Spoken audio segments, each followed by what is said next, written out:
mixed emotions. Let's go ahead and just be real honest. Let's convert that to no, and you're in exactly the right place at exactly the right time, I believe, in our history to not just do something about it, but become very prosperous. Okay? All right.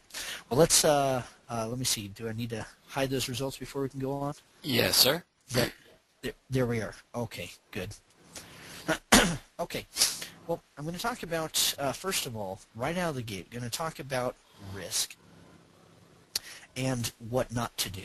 Okay, I had a fella join Radioactive Trading that had been trading another system that he learned in a weekend. I guess, with $3,000 in a weekend to kill, you can learn how to really do great.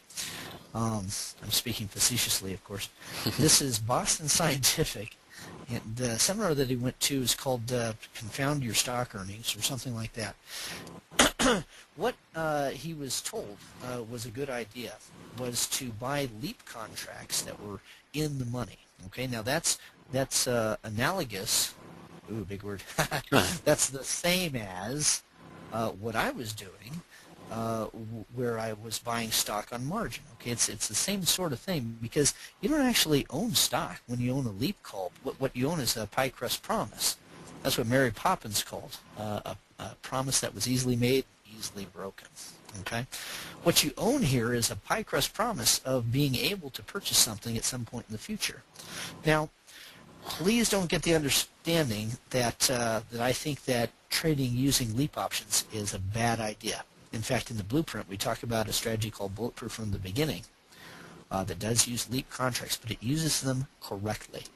This is very incorrect. What this gentleman did was he was told that he needed to buy in the money leap options, so he took all of his capital and all of his trading capital, and he sunk it into Boston Scientific January '09 shares, or not shares, January '09 $12.50 leap calls. Now, when it was trading near 20-ish over here, in this more than 2 years ago, when it was trading around $20 a share, it cost him a pretty penny to pick up 35 contracts. Okay, he got 35 contracts. Why? Because that's how much he could afford, or so it seemed.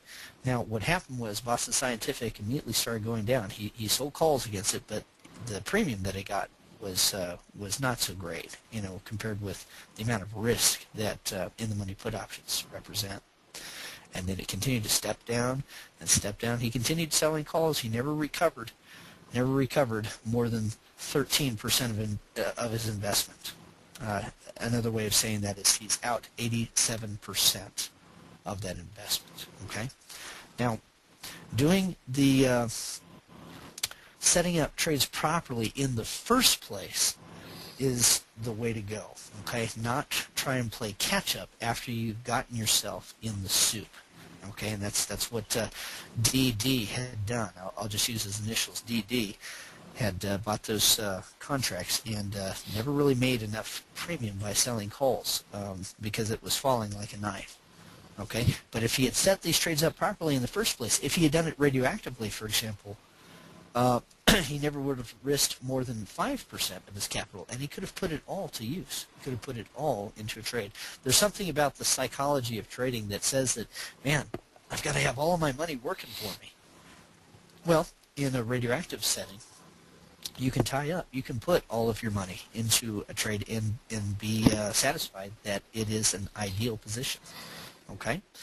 Now, to counter this, I like to talk about one of my big losing stock picks. Because I wasn't using the Power Options platform, Mike, and the math wasn't done for me, I misplaced a decimal point or something. I did something wrong, and I took on 9% of risk with Garmin last year. Now, Garmin, I bought at $108 a share, and I sold when it went way below 50. That sounds like a pretty big loss, doesn't it? Absolutely.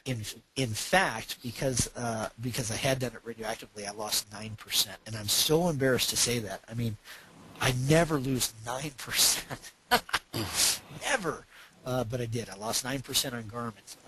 The stock itself lost, over 50%, but I lost 9%. I was pretty ticked off about that. Well, that's never going to happen again because now I use the Power Options tools to do the math for me in seconds rather than do it with a pen and paper and a calculator. Okay, so anyway, if I'm going to talk about somebody else's loss, I better talk about my own, right? Okay. The quest for the holy grail of trading has been limited up until this point to include picking stocks and timing your entries and your exits, okay? But as many of you saw on the free YouTube video and with the trade simulator tool, you can be wrong you can be right most of the time and still lose money. On the other hand, you can be wrong most of the time and still make money with a good money management system. Now, if we were to Google trading or stock trading tips or stock trading methods on the internet, Mike, we'd probably get two different types of results. We get products that people are selling that deal with timing, that deal with getting in and getting out at the right time, or picking stocks, picking the right kind of stocks and what percentage of winners. Now, can you imagine one of these systems bragging and saying, we have 45% winners? 45% of the stocks that we pick go on and make gains.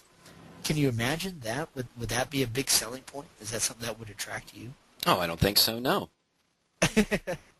And the fact is that when we trade, that's really what happens. Really what happens is we have 45% winners or 50% winners, or some of us that are really good have 60, 70, 80% winners maybe, okay? But the point is, what if you could be right less often than you're wrong? What if you had 45% winners and you were still making money hand over fist? Would that be something worth knowing about? Absolutely. I think so, okay? And so the holy grail of trading to me, and by the way, when I say holy, this is tongue-in-cheek, okay? I recognize the word holy to represent things that are of God, or, but when we talk about a holy grail of trading, what most folks mean by that is they mean something that works all the time, or works so often that it doesn't matter if it is wrong, okay? Because it so very often is right, okay? Well, I'll tell you this, that radioactive trading is not about picking stocks, it's about picking stops. And it's not about timing your trades, it's about trading time. And we're going to explore that here right now, okay? Here's the biggest single problem that traders face. It's this exponential curve. You see that there, Mike? That's an exponential curve. Yeah. I'm very familiar with that. You're familiar with that, are you? Yes, sir. Okay, and this is a little elementary for some folks that are on the line, but you know what? It never hurts to review the basics. I mean, that's why our 8%ers, are folks that are winners over the last 12 months. That's why they're here, right? Okay, and I don't think we're boring them. So if you think, geez, I've heard all this before, you know what? Look at it again. This is important, okay? And it's going to lay the foundation and some groundwork for some other things that we're going to discuss very soon. Okay, we're going to show 3 of the 9 income methods in today's presentation. Okay, now what we just looked at, that curve, is the visual representation of this mathematical truth. Okay, the martingale concept. If you have a gambling stake, for example, or an investment nest egg, or any limited amount of capital, and you have a loss in there, what most folks believe really in the back of their head is that if they have a loss, then they just need another gain about the same size and they'll be fine. But that's not so. Mike, what if I was trading $100,000 and I had a 10% loss? What would that represent? Well, that would represent 10% of your account. You'd be down to $90,000 left to invest. Right. I'd lose $10,000. I'd have $90,000 left. Now, if I have a 10% gain after that, that 10% gain is based on what? The 100,000 that I started with, or the 90,000 that I have left? No, it's based on the 90,000 you had left. Right. So I have a 10% loss. Then I have a 10% gain based on the 90,000. That'd be $9,000. So that's 90 plus 9 equals 99,000. Well, common sense says, hey, I lost 10%. I made 10%. I'm fine. But it's not the reality, is it? No, fact, absolutely not. Yeah, you're in a hole by $1,000 plus commissions and whatever else, fees that you've got, okay? And this is a slippery slope. It gets worse. If you have a 20% loss, you need a 25% gain. If you have a 25% loss, you need a 33% gain, or string of gains that represent 33. A 33% loss, I want everybody to remember this number, okay? 33% loss means that whatever you've got left, you've got to have a 50% win, or a string of wins that amount to 50%, and that just breaks you even. It doesn't give you any progress. Let's think about this. If you're to lose half of your account, you've got to take what you've got left. You've got to do your research. You've got to burn the midnight oil. You've got to kick the tires of all the companies and time your trades just immaculately and double your money.